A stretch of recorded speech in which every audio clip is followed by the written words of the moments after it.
तो ब्रह्मा जी ने समाधि में जाकर परम पुरुष नारायण का ध्यान किया।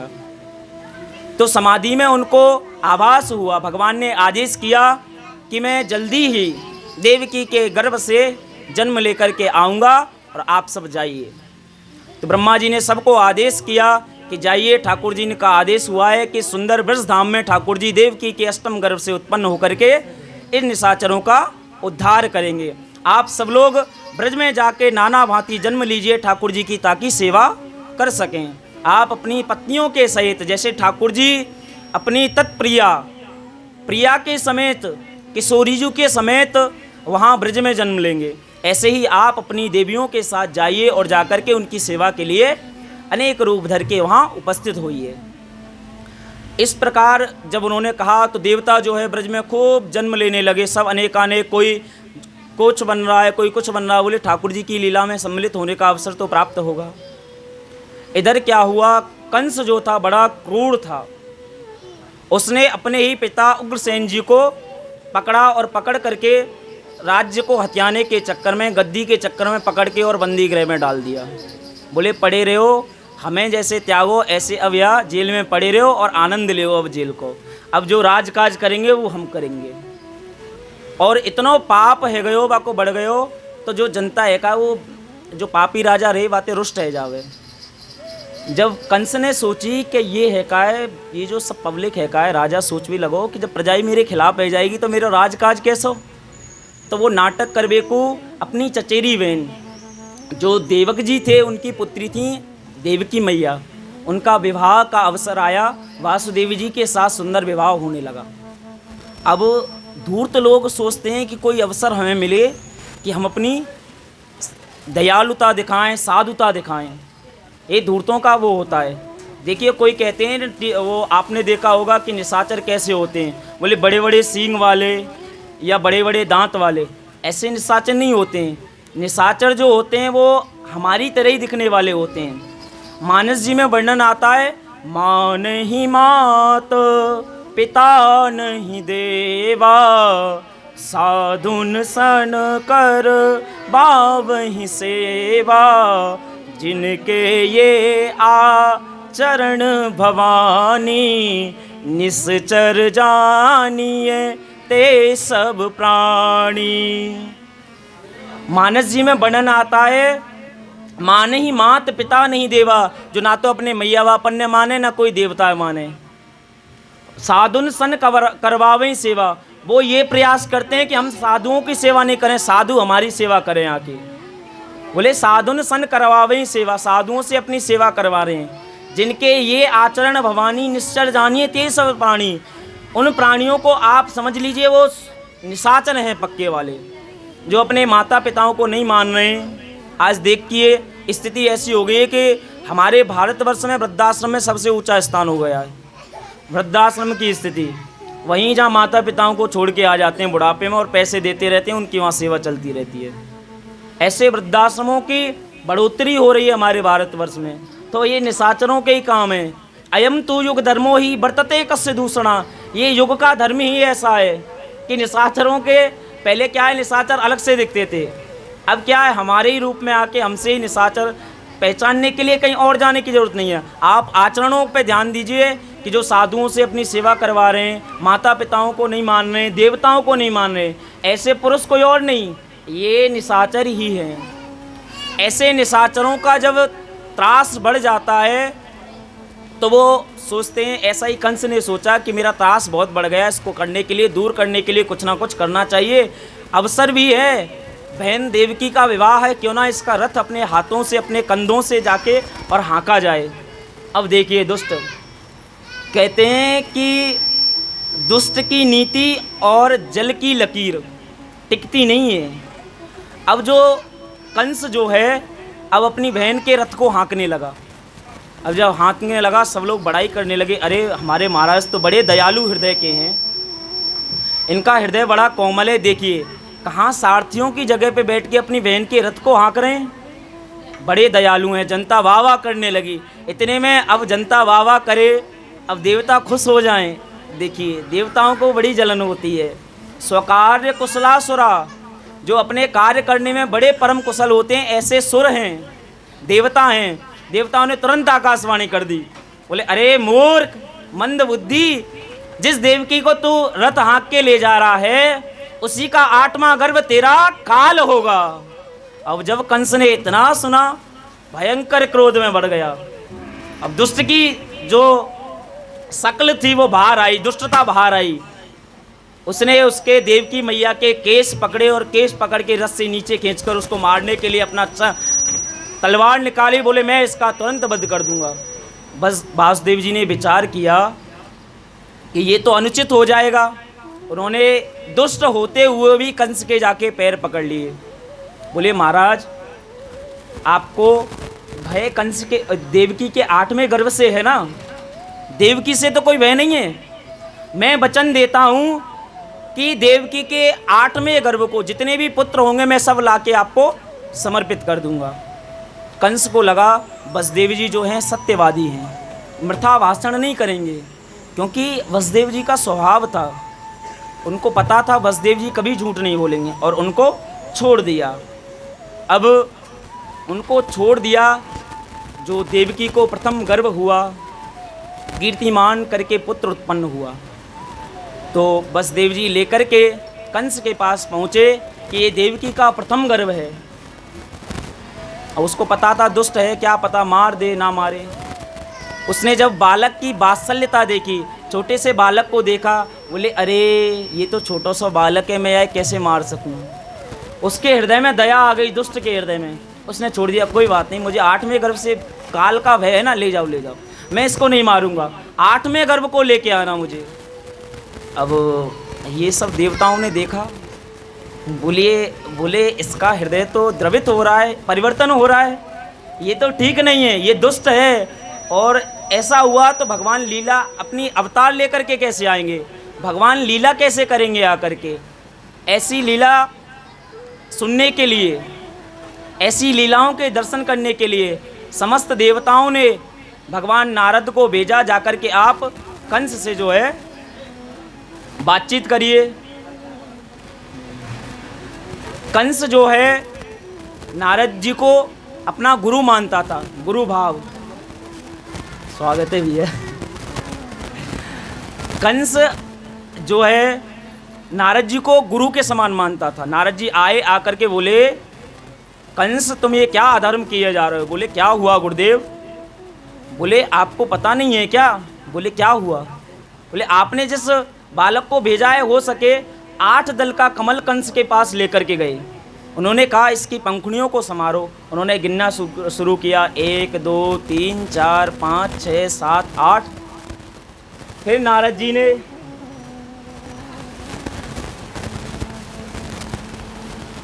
हमारे पूज्य बड़े भैया आचार्य श्रीश जी, इनका मैं बहुत बहुत स्वागत करता हूं कि आप बालक को आशीर्वाद देने के लिए यहाँ आए। तो जब नारद जी आए और 8 दल का कमल लेकर के, 8 दल का कमल लेकर के कंस को भ्रमित कर दिया। बोले उन्होंने उधर से घुमाया 8 1 2 3 4 5 6 7 8, फिर कमल को फिर से घुमा दिया। देखिए ये जो कमल है ना, ऐसे इसमें 8 पंखुड़ियाँ थीं। तो नारद जी ने फिर से घुमा दिया। बोले अब इधर से समारोह। बोले 1 2 3 4 5 6 7 8। बोले ये तो पहली वाली 8वीं हो गई और 8वीं वाली पहली हो गई। बोले यही देवताओं की चाल है कंस, पता नहीं कौन सा पहला हो कौन सा 8वां हो। तुम देवताओं की भाषा को नहीं समझ सकते। उनकी भाषा समझने के लिए बोले गुरुदेव क्या किया जाए। नारद जी ने कहा मैं ऐसा तो कुछ पाप करने को नहीं कहूँगा आपसे, आपको जो उचित लगे वो करिए, मैं चलता हूँ। नारायण नारायण कहते हुए वहाँ से चले गए। कंस ने विचार किया गुरुदेव सत्य वचन कह के गए हैं, अगर ऐसा हुआ कि पहला वाला मेरा काल हो गया तो मैं अपने काल को पाल रहा हूँ।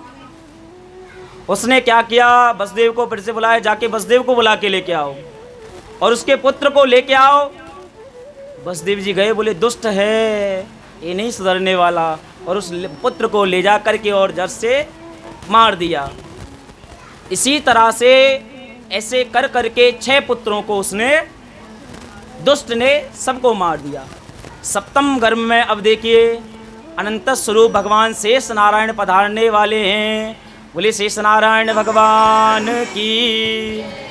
ऐसे शेष नारायण पधारने वाले हैं तो भगवान को लगा अब मैंने इनको गर्भ में भेज तो दिया, ये उत्पन्न होकर कहीं अपना हल और मूसल उठाए और कंस को वहीं उद्धार ना कर दे, मेरी लीला तो वैसे ही समाप्त हो जाएगी।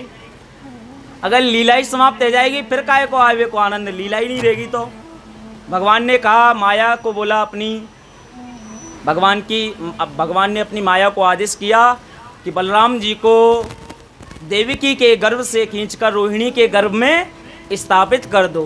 वसुदेव जी की एक पत्नी थी जो गुप्त रूप से नंद बाबा के यहाँ निवास करती थी, क्योंकि कंस ने उनको जब कारागार में डाल दिया तो पत्नी जो है जाकर वहाँ नंद बाबा के यहाँ निवास करती थी।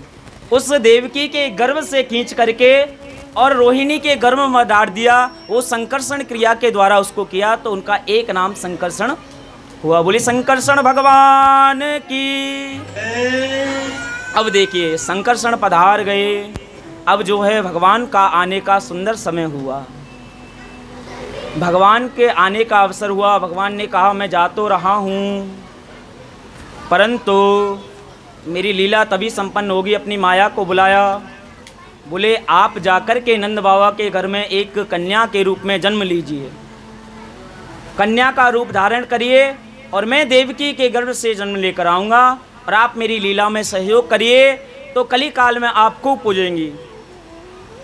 कहीं विंध्याचल वाली के रूप में, कहीं दुर्गा के रूप में, कहीं भद्रा के रूप में, कहीं आदि आदि नामों से आप पूजी जाएंगी। ऐसे अपनी माया को आदेश दिया और स्वयं पहुंच गए माता देवकी के समक्ष। अब जो है माता देवकी और वसुदेव जो है कंस ने कारागार डाल रखा है। अब 8वां गर्भ आने वाला है तो कंस ने पहरा सख्त कर दिया, अपने द्वारपालों को सबको बिठा दिया। बोले ये खांसने छींकने तक की एक एक रक्षा की जिम्मेदारी आप लोगों की है, ये क्या करेंगे क्या धरेंगे सबकी जिम्मेदारी आपकी है। कुछ भी अनर्गल हो गया, गलती से भी इधर उधर हो गए तो मैं आपको छोड़ने वाला नहीं हूँ। इस प्रकार आदेश दे दिया। हाथों में हथकड़ी पैरों में बेड़ी डाल के दोनों दंपतियों को कारागार में डाल रखा था। अब सुंदर समय आया। अतः सर्वगणोपेता कालः परम शोभना। जो है सुंदर समय उपस्थित हो गया। अब भगवान के प्राकट्य का समय आ गया। देखिए सुंदर घड़ी है। अब सुंदर भादों का महीना, वैसे भी अगले महीना सुंदर कृष्ण जन्माष्टमी आने वाली है। ऐसे भादों के महीना में ठाकुर जी का आने का समय हुआ। सुंदर भादों का महीना आया और भादों के महीना में कृष्ण पक्ष का आगमन हुआ। कृष्ण पक्ष में प्रतिपदा, द्वितीया, तृतीया क्रमशः अष्टमी तिथि आकर उपस्थित हुई। अष्टमी तिथि में भी शुभ और बड़ा ही सुंदर बुधवार आ गया और रोहिणी नक्षत्र आ गया, हर्षण योग आ गया, भवकरण उपस्थित हो गया। जोग वार ग्रह तिथि सब अनुकूल हो गए। ठाकुर जी के आने का समय हो रहा है। मंद मंद सुगंध सुगंध वायु बहने लगी और जैसे ठाकुर जी जो है कंस के कारागार में प्रकट हुए, बोले आनंद कंद भगवान के। देवता लोग उपस्थित हो गए, स्तुति करने लगे। सत्यव्रतम सत्य परम त्रिसत्यम सत्यस्य योनि निहितम च सत्ये सत्यस्य सत्य अमृत सत्य नेत्रम सत्यात्मकम त्वाम शरणम प्रपन्ना। बोले प्रभु आप सत्य हैं और तीनों कालों में सत्य हैं, आप सत्यव्रत हैं, आदि आदि सत्य सत्य सत्य सत्य कह करके देवता स्तुति करने लगे। देवता बड़े होशियार हैं, भगवान को बार बार सत्य सत्य इसलिए कह रहे हैं कि आपने जो वचन दिया था प्रभु उसको ध्यान रखना। आप त्रिकालवादी सत्य हैं, कंस को मारने के लिए अवतार लीजिए, आप कहीं भूल ना जाना, माता पिता के प्रेम में ना आ जाना। इसलिए बार बार सत्य सत्य कहकर देवता स्तुति कर रहे हैं। स्तुति की देवताओं ने आके। भगवान जो है कंस के कारागार में चतुर्भुज रूप में प्रकट हो गए। अब जब चतुर्भुज रूप में प्रकट हुए तो माता देवकी ने देखा प्रभु आप ये ऐश्वर्य रूप दिखा रहे हैं। बोले आप अभी इसका दर्शन कर लीजिए। इस रूप का, इस रूप को मैं आपको अगले जन्म आदि के वृत्तांत को सुनाने के लिए आया हूँ। बोले अगले जन्म में आपने खूब सारा तप किया, कश्यप अदिति बन के और उससे पहले आपने तप किया तो एक अवतार लेकर के आया। मैं आपको कश्यप अदिति के रूप में जब आप हुए तो मैं उपेंद्र अर्थात वामन बन करके आपके यहाँ आया। अब इस जन्म में आप देवकी और वसुदेव बन करके आए हैं तो मैं आपके यहाँ उपस्थित हुआ हूँ जन्म लेने के लिए। बोले प्रभु बालक तो ऐसा है वे ना है, बालक के कहूँ 4 हाथ होकर हैं कहा। बोले आप बावन की तरह बात कर रहे हैं और बनवे हमारे बालक आए, ऐसा चलेगा? कोई बालक ऐसे बोलेगा? अपने मैया बापा ने उपदेश करते हुए देखो छोटो सा बालक है वे का है जो। बोले प्रभु छोटे से है जाओ। बोले 2 हाथ रहे में बालक के, अभी आप 4 हाथ वाले हो, पहले 2 हाथ करो। सब कछु ठाकुर जी ने कही स्वीकार है सब। अब सब स्वीकार है गो, बाकी बाद बोले प्रभु अब रो। बोले संसार मौका जी रोवे, मऊ रोना पड़ेगा कहाँ पे आए के। बोले ठाकुर जी के विरह में सब रोते हैं। बोले ठाकुर जी हमें प्राप्त हो जाओ। ठाकुर जी जब संसार में आए तो बोले मुझे भी रोना पड़ेगा क्या? बोले बालक बन के आए हो तो करना पड़ेगा प्रभु। जैसे ही ठाकुर जी ने रुदन प्रारंभ किया, जो ऐश्वर्य लीला थी वो सब संपन्न हो गई। अब माधुर्य लीला प्रकट हो गई। देवकी वसुदेव को पहले ही भगवान ने बता दिया था मैं जैसे ही बालक बनूंगा तो आप के हथकड़ी बेड़ी सब खुल जाएंगे और आप मुझे ले जा करके बाबा नंद के यहाँ विराजमान कर देना और वहाँ से सुंदर कन्या का जन्म हुआ उसको ला करके यहाँ उपस्थित कर देना। ऐसा जब उन्होंने कहा तो भगवान ने जैसे ही वात्सल्य रूप धारण किया तो सब कुछ भूल गए। उन्होंने कहा कि मैं अपने बालक को कैसे बचाऊं, अब तो लीला समाप्त हो गई ठाकुर जी की, अब बचावे की चिंता भई। ठाकुर जी की ऐसी माया भई कि जो है काए वो हथकड़ी और बेड़ी सब खुल गई। नंद बाबा ने एक सूप में धारण करके ठाकुर जी को और यमुना मैया पार करते हुए, अब यमुना मैया देखो जब ठाकुर जी को आगमन होए तो यमुना जी जो है काए ठाकुर जी की प्रिया हैं, उनकी सहचरी हैं, उनकी धर्म पत्नी है, कछु ही कह लो। ठाकुर जी की नित्य लीला में उनको सहयोग है। यमुना मैया ने सोची अब हमारे पतिदेव जब बालक बन के आए तो हमें जरूर चरण स्पर्श करना चाहिए। ऐसे में यमुना मैया ने पूरा बेग चढ़ा दिया और जैसे इस दाढ़ी तक पहुंची ठाकुर जी ने कही अरे ससुर जी की दाढ़ी तक अभी तक पहुंच रही है। एक लात लगाई, बोले चरण स्पर्श है गए। यमुना मैया नीचे उतर गई और शेषनाग ने सुंदर ऊपर बरसने वाले बूंदों की छाया करके नंद बाबा ले जा करके और उनको वहाँ नंद बाबा के यहाँ स्थापित कर दिया। वहाँ जो माया रूपी कन्या ने जन्म लिया था उसको ला करके ले आए और आकर के यहाँ वापस फिर से सभी बंधन बंध गए। और कन्या ने जैसे ही आई तो रोना शुरू किया, वहाँ वहाँ वहाँ वहाँ करके जब जोर से रोना शुरू किया तो सारे पहरेदार जब जग गए। बोले 8वां हो गया, 8वां हो गया, 8वां हो गया, अब तो इसको जीवित नहीं छोड़ेंगे। सब कंस दौड़ता हुआ आया, बोले मैं इसको जीवित नहीं छोड़ूंगा। और आया देखा अरे ये तो कन्या है, ये मेरा क्या हित करेगी।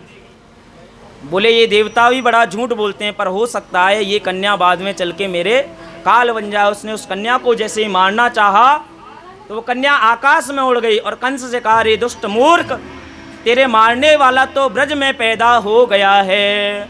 बोले देवी जी बताती तो जाओ कौन सी जगह पैदा भयो है। बोले ये काम मैं करूँगी का, अपने आप तो तेरे काल की चिंता है तो ढूंढ अपने आप। इधर कंस को बड़ी चिंता होने लगी। अब इधर जो है जब ठाकुर जी को रख के आए तो नंद बाबा की क्या स्थिति है अब वहाँ हम श्रवण करेंगे थोड़ा सा। नंद बाबा की क्या स्थिति है उसके बाद हम नंदोत्सव की ओर बढ़ेंगे। इधर नंद बाबा जो हैं कहते हैं 70 साल के हो गए, कोई कहते हैं 80 साल के हो गए। नंद बाबा का मतलब वृद्धावस्था प्रवेश कर चुके थे वृद्धावस्था में, और अभी तक कोई लाला न लाली कछु ही ना भयो इनके घर में। एक संतान को मुख देखवे को बहुत सारे ब्राह्मण बुलाए और बुलाए के बोले महाराजो हमारे घर में कोई संतान ना आए तो ऐसा कछु करो कि हमारे घर में कोई बालक है जाए। ब्राह्मण बोले ठीक है, छनंदेव मालपुआ बढ़िया सुंदर चकाचक और कल हम संतान गोपाल मंत्र को जब शुरू कर रहे हैं तुम्हारे घर में जरूर कोई संतान हैवेगी। अब सब ब्राह्मण बैठ गए, ब्रज के ब्राह्मण आए के जब बैठ गए और खूब मालपुआ छन रहे हैं और बोले जब का चल रहा हो उनको। बोले अभी तो भयो ना है और आगे पतो ना है। अब यही नंद बाबा को जब चल रहे हो। अब ऐसी सुंदर घड़ी जब उपस्थित हुई, नंद बाबा बड़े बेचैन माला झोली में हाथ डाल के इधर ते उधर को घूमे, उधर ते उधर को घूमे और उन्हें आवास भयो कि हमारे घर में अब कोई संतान है भी वाली है, आवास है वो नंद बाबा को। उनने अपनी दोनों बहन नंदा और सुनंदा को बुला लिया, बोले आ जाओ अब अपनी भाभी की सेवा में लग जाओ। ब्राह्मण ने आशीर्वाद दे दियो है, अब जरूर हमारे घर में कछु ना कछु होएगो। नंदा सुनंदा दोनों भाभी की सेवा में लग गई। बोले 9 लाख का हार मुझे चाहिए, दोनों में होड़ लग गई। जो पहले जाए के बाबा को बधाई की सूचना देवेगी वही 9 लाख का हार पे अधिकार पावेगी। अब नंदा सुनंदा लगी वही हैं। इधर वसुदेव जी आए और आए के लालाए रख के और लालिए लेके चले गए रात में। अब नंदा जब जैसे ही देखी कि यशोदा मैया तो बड़ी जल्दी प्रातः भोर में उठ जावे, आज कैसे इतने लेट तक सो रही हैं ऐसी जाए के देखी, मुँह तो ऐसी लगे कोई बालक है गयो दिखे, इतने लेट सोवे को कोई मतलब है ही ना है। जैसे ही वो मैया यशोदा मैया के कक्ष में गई और जाए के वाने देखी कि जो मैया की पल्लू है ना बातें ओढ़ के और एक कोई बालक सो रहे हो, बड़ी खुश हुई। बोले हमारे घर में बालक तो है गयो कछु। अब वो मन ही मन में प्रार्थना करी, अरे नारायण छोरी नहीं हो छोरा ही होना चाहिए, अरे नारायण छोरी नहीं हो छोरा होना चाहिए। बाय के पल्लू है हटावे और आंख बंद कर ले, कहूँ छोरी नहीं है जाए। ऐसो जब कई बार करो तो एक बार आंख खोल के देखी, चलो जो होएगो देखो जाएगो, छोरी छोरा जो होएगो देख लेंगे। अब जैसे ही हटायो तो नीलमणि भगवान श्याम सुंदर को दर्शन भयो। बोले कृष्ण कन्हैया लाल की। अब जैसे ही नंदा दौड़ती भैया आई, भैया बधाई हो बधाई हो। बोले काय की बधाई दे रही है? आप लोगों को तो जोड़ते बोलो, जब तो कंस के कारागार में जाके मारे बधाई ना दी, जोड़ते बोलो अरे बाबा बधाई हो बधाई हो बधाई हो। जब बाबा एकाए बोलो काय बात की बधाई? बोले पहले ये जो गले में तेरो हार पड़ो है ना सुंदर मोतीन को माणिकन को, वो मुझे चाहिए। बोले बता तो सही भयो का है? अरे मेरो मन उत्कंठाते भरो जा रहा हो, का भयो बता तो सही। बोले बाबा, बोले हाँ बता का भयो? बाबा तेरे घर में मेरे घर में का भयो? अरे बाबा तेरे घर में छोरा भयो है।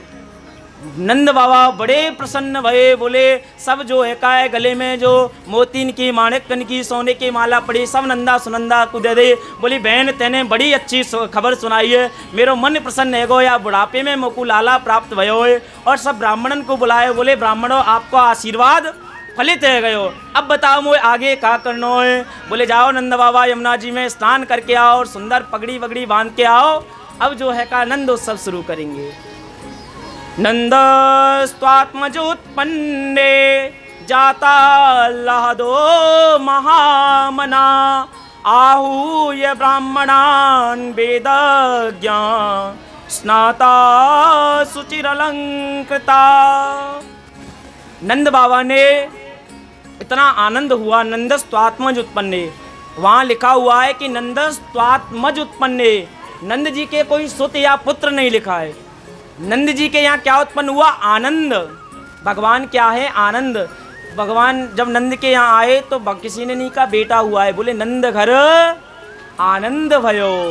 ऐसे ही सब लोग सबरे ब्रज में खबर फैल गई, सब इकट्ठे है कि बाबा को बधाई देवे आवे लगे, मैया को बधाई, सब गोपी सज धज के आवे लगे। बोले चलो मैया के द्वार पे और सुंदर बधाई देंगे, मैया को बधाई लेंगे बधाई देंगे। ऐसे ही उत्सव मनवे लगो और आप हम सब बड़े सुंदर भाव के साथ ठाकुर जी को उत्सव मनाएंगे। बोले नंद के लाला की।